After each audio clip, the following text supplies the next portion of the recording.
रात का अंधेरा गांव के ऊपर जैसे काले कागज की चादर फैल गया था।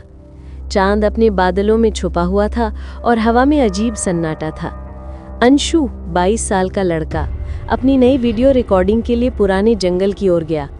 लोग कहते थे कि वहां कई साल पहले एक महिला की आत्मा फंस गई थी और वो अब भी किसी को छोड़ती नहीं। जंगल का रास्ता सूखा और पत्तों से ढंका था।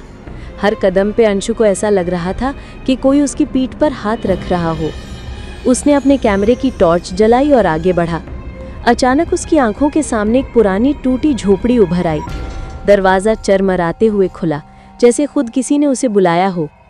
जैसे ही अंशु ने झोपड़ी के अंदर कदम रखा, फर्श चरमरा उठा। हवा ठंडी और भारी थी। टॉर्च की रोशनी में दीवारों पर काले हाथों के निशान उभर आए। दीवारों से धीरे धीरे नीली रोशनी फैलने लगी। अचानक झोपड़ी के बीचों बीच एक लंबी डरावनी परछाई उभर आई। उसके चेहरे का आधा हिस्सा सड़ा हुआ था, होंठ फटे हुए और आंखें नीली आग की तरह चमक रही थी। हाथ लंबी हड्डियों जैसी उंगलियों के साथ हवा में तैर रहे थे। अंशु ठिठक गया। परछाई धीरे धीरे अंशु की ओर बढ़ी। उसकी आवाज़ टूटी और गूंजती हुई थी। तुम यहाँ क्यों आए? अंशु ने हिम्मत जुटाई और बोला, मैं सिर्फ रिकॉर्डिंग के लिए आया हूँ।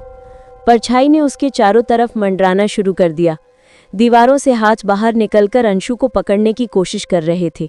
झोपड़ी में पुरानी चीजें अपने आप गिरने लगीं और हवा में नीली लपटें फैल गईं। अंशु ने दौड़ने की कोशिश की, लेकिन परछाई ने उसका रास्ता बंद कर दिया। उसका चेहरा और भी विकृत दिख रहा था। हाथ जमीन को छू रहे थे और हर कदम पे अंशु की सांसें तेज हो रही थीं।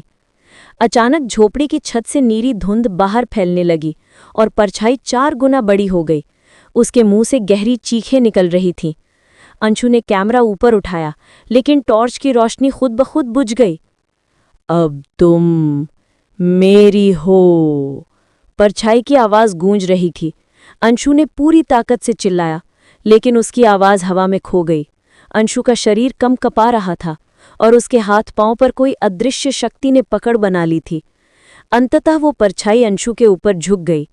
नीली आग जैसी आंखें उसके चारों तरफ घूम रही थीं। अंशु ने अपने आखिरी शब्द बोले, मैं नहीं चाहती, मुझे मत मारो। अगले सुबह गांव वाले झोपड़ी के पास पहुंचे। बाहर पड़ा अंशु का कैमरा मिला। वीडियो में वही विशाल नीली परछाई दिख रही थी, जो अंशु को हवा में खींचते हुए तैर रही थी। गांव वाले कहते हैं कि उस झोपड़ी के पास अब भी रात को नीली आग जैसी आंखों वाली परछाई मंडराती है। किसी ने भी उसे देखा, वो सुबह तक जीवित नहीं रहा। अगर आपको हमारा वीडियो पसंद आया हो तो कृपया लाइक करें, सब्सक्राइब करें और कमेंट करके बताएं कि आपको वीडियो कैसा लगा।